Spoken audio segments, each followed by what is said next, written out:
안녕하세요. 포유 환율연구소입니다. 어, 토요일 날 여러분들 덕택에 성황리에 세미나를 마쳤습니다. 당초 뭐 10한 1, 2명 정도 참석하시면 세미나를 하겠다고 했는데 참석 인원이 32명입니다. 저를 포함해가지고 같이 일하는 사람 포함하면 34명이고요.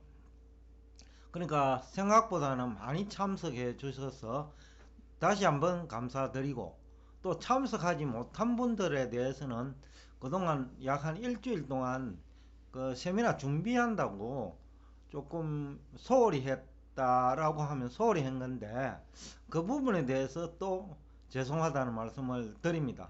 그래서 제가 휴가를 가겠다고 해서 해놓고 미안해하기도 하고, 또 이 인사말은 해야 되겠다 싶어 가지고 휴가를 떠나기 전에 여러분들께 감사의 인사말, 그리고 죄송하다는 말씀과 함께 최근 이제 연준 의장 발언, 뭐 어저께죠, 그 잭슨홀 미팅을 마치고 물가 안정에 이제 뭐 최선을 다하겠다. 그러니까 연준의 금리 정책은 강하게 갈 거다. 뭐 어떻게 보면 각오하라. 이런 뜻으로 얘기를 했음에도 불구하고 금리는 변동이 없었어요. 뭐 연준 의장은 금리를 강하게 얘기했는데 실제 시장은 시장 금리는 변함이 없어요. 그런데 주가만 폭락을 한 거죠. 그래서 이게 어떻게 보면 우리가 한번 생각해 볼 내용이 있다라는 거죠. 왜 금리를 얘기했는데 연준 의장은 금리는 변동이 거의 없고 주가만 폭락했느냐라는 거거든요. 그래서 이게 이제 상당히 우리가 생각해 봐야 될 부분이 있다라는 거죠. 더군다나 연준 의장이 경제적 고통이 있더라도 물가 상승률이 2% 수준에 도달할 때까지 높은 금리 수준을 유지하겠다라는 얘기하고도 같거든요. 일부 시장 이해관계자들은 내년이면 연준이 기준금리를 인하할 거 아니냐라는 기대감이 있었죠. 그래가 주가도 좀 오르기도 하고 했는데 연준 의장이 찬물을 끼얹었다라고 보면 주가 폭락이 말이 되죠. 그렇지만 그러면 왜 시장금리는 변동하지 않느냐? 그리고 그때까지 시장금리만 변동하지 않는다면 큰 문제 없잖아요. 주가가 너무 과민 반응한 거죠. 주가 폭락 자체가 시장 참여자들이. 그럼 이거는 누구의 소행이냐? 금리는 변동이 없는데 주가만 폭락한 것은 누구의 소행이냐는 거예요. 또 하나는 연준 의장은 이렇게 강하게 나갈 때는 그 경기 후퇴 논쟁이 있지만은 미국 실물 경제에 대한 자신감이 있다라는 얘기예요. 포유환율연구소가 이제 금리 결정 경험이 있기 때문에 뭐 자신감이 없으면 이렇게 안 하거든요. 왜냐하면 연준의 의무는 경기도 살려야 된다. 즉 고용도 유지해야 된다는 거죠. 그 다음에 물가 안정도 유지해야 되는, 두 마리 토끼를 모두 다 잡아야 되는데 연준 의장은 이렇게 강하게 나올 때는 그 고용이나 실물 경제에 대해서 그렇게 고민 안 한다라는 거죠. 자신이 있다는 거죠. 그 근거 자료도 나왔어요. 2분기 GDP 성장률은 마이너스지만은 GDI는 플러스 1.4%더라. 즉 기업이익은 유지되더라는 거죠. 오히려 증가했더라는 거죠. 그렇다면 그 문제 없잖아요. 고용이 문제 없죠. 기업이 고용을 하니까요. 임시직이든 정규직이든. 그러니까 이 미국 경제에 대한 강한 자신감이다. 그리고 미국 기업의 이익에 대한 자신감이 뭐 녹아있죠. 그렇다면 주가 폭락은 이해가 안 되는 거죠. 기업 이익이 증가한다면. 그래서 제가 이것은 한번 되짚어 봐야 된다. 이것이 그야말로 큰 폭의 경기 침체를 우려한 주가 폭락이냐, 아니면 시장이 과민 반응했느냐. 그것도 아니면 일부 헤지 펀드들이 분위기를 잡고 다수는 보완해동한 거 아니냐.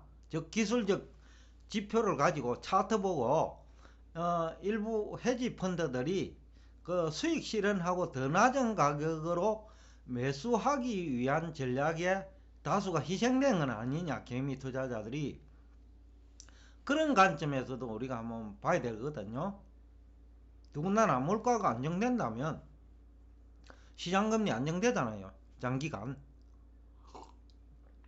그렇다 하면 지금 소비 부진이라든지 가계 실질소득 감소 문제가 해소되거든요. 그러면 주가 상승 요인이죠. 그러니까 죄송합니다, 주가 폭락이 이해가 안 된다는 거죠. 더군다나 이제 경기 후퇴 논쟁에 대해서도 연준은 자신이 있다라는 얘기죠. GDI를 봐도 그렇고, 또 뭐 지금이 8월이니까 7월 자료는 가지고 있다고 봅니다, 연준이. 그러면 7월은 문제가 없거나, 또 7월 중에서도 그 정부가 지출하는 돈도 있거든요. 그 부분이 포함되지 않은 7월 통계거나, 그러면 7월 통계가 0이 나왔다고 하면, 정부 지출이 포함되지 않았다라면 그것은 그 플러스로 반전된다는 얘기죠. 그러니까 거기에 대한 연준은 자료를 가지고 있다고 보는 거죠.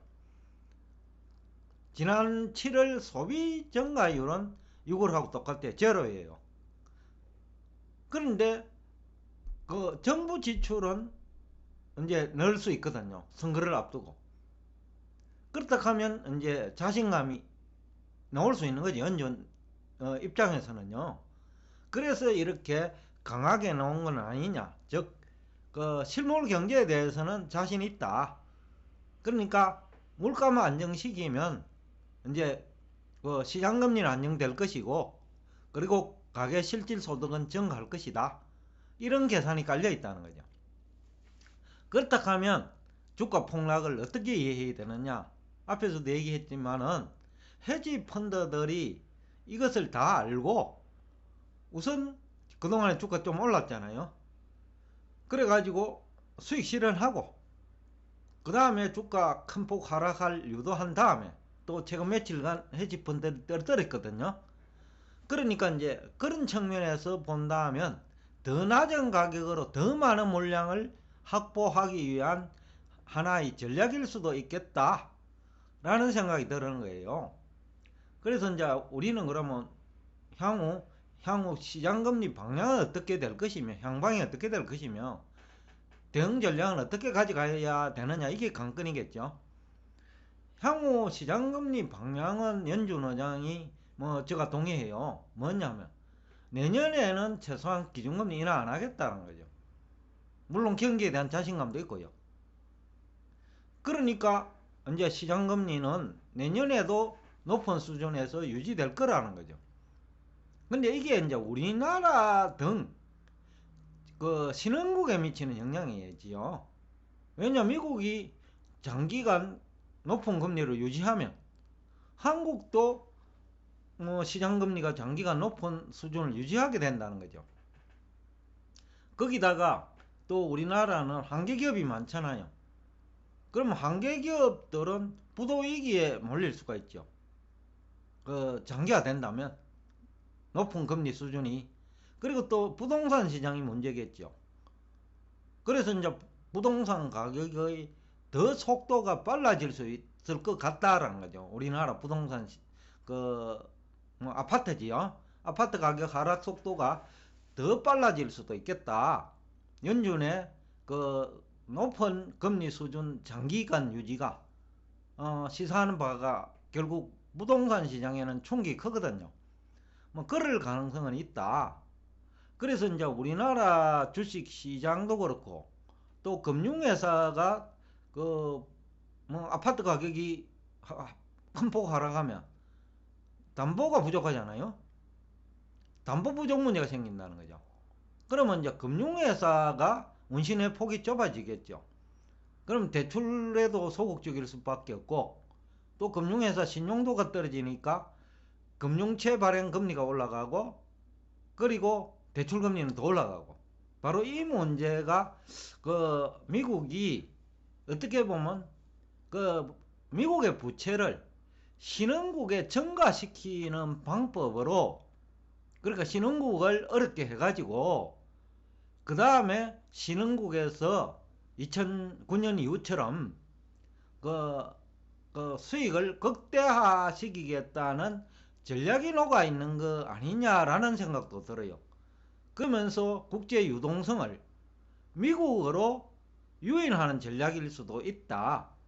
그러니까 신흥국은 높은 금리 수준이 장기간 유지되면 부동산도 어렵고 은행의 부실채권도 증가하고, 특히 중국과 한국이 그 정도가 심하죠. 부동산에 올인한 대표적인 두 나라니까.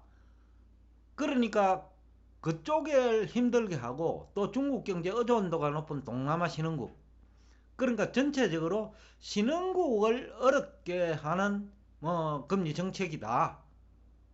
왜냐하면 내년에도 높은 수준을 유지한다면, 또 미국 경제가 자신감이 있다면, 그러면 외부의 에너지를 공급받아 가지고, 즉 미국 밖에서 돈이 미국으로 유입되도록, 미국 채권시장과 주식시장으로 유입되도록 해가지고 미국 경제는 그 성장하고 신흥국은 성장률이 둔화되거나 조금 충격을 받도록 하는 전략의 하나가 될 수 있거든요.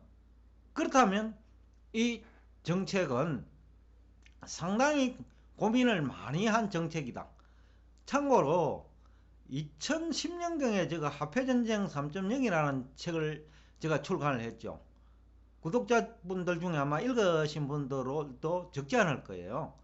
그때 그 내용에 지금도 제가 기억이 나는데, 그 미국은 위기를 다른 나라에 수출할 거다 라는 표현을 썼어요. 지금 미국도 이거 물가 안정에 대한 그 표면적인 얘기지만은, 또 다른 한편으로는 미국의 정부 부채를 다른 나라에 증가시키는 하나의 정책이 될 수 있다는 거죠. 연준 의장의 발언과 연준의 그 기준금리 장기간 높은 수지 유지 전략은 돈을 미국으로 유인하는 방법으로 실물 경제와 금융시장의 양극화를 유도하는 거죠. 그래가지고 달러가 높은 상태로 상당 기간 유지되도록 하고, 그렇다면 신흥국은 점점 어려워지겠죠. 환율까지 오르면 더욱더 금리는 올라가겠죠. 바로 이것을 기대하고 있는지도 모르겠다. 일본과 미국, 독일은요. 왜냐하면 호재거든요. 왜냐하면 다른 나라 실물 자산, 그러니까 부동산, 그리고 금융자산, 그 주식, 채권 가격이 폭락하면 그때 높은 통화 가치를 유도한 다음에 망가지는 신흥국에서 부를 창출하겠다는 전략이죠. 그러면 이제 지금 말 잘 안 듣는 중국을 길들이는데 크게 도움이 되죠. 러시아도 길들이는 하나의 수단이 되겠죠. 또 신흥국 중에서 중국과 러시아에 줄을 선 사람들에 대한, 국가에 대한, 지도자에 대한 경고 의미도 있겠죠. 그래서 이것이 상당한 의미를 가지고 있다. 그렇다면 우리는 어떻게 되어야 될 것이냐, 제가 어느 정도는 여러분들께 얘기를 했다고 봅니다. 그럼 대응 전략은 여러분들의 몫이다. 그리고 다음 세미나를 할 때는 상당 기간이 있은 다음에 아마 생각을 하고 있는데, 아마 여러분들이 많은 참여 바랍니다. 하여튼 오시면, 아마 어제 참석하신 분들은 아마 돈을 지금 한 5천만 원 운용한다면 1억 원을 받아갔다라고 제가 자신있게 얘기하고 싶습니다. 어제 오셔가지고 그 정도로 중요한 내용을 드렸으니까, 여러분들도 다음에는 오셔가지고 큰 흐름을 읽고, 지금 보유환율연구소가 접근하는 방법이 다른 어떤 경제 전문가들보다 차별되어 있어요. 그런데 큰 흐름은 포유 환율 연구소 예상대로 가고 있다는 거죠. 그렇기 때문에 바로 돈이 될 수 있는 거거든요. 그래서 여러분들에게 뭐 웬만하시면 아마 참석하셔가지고 좀그 수준이 지금 방송할 때는 15분 안팎이잖아요. 그런데 이제 거기에서는 어제 뭐 3시간 이상 했거든요. 그러니까 이제 그런 측면에서 크게 도움이 될 것이라고 제가 자신 있게 얘기하면서 여러분과 대화를 여기서 끝내겠습니다.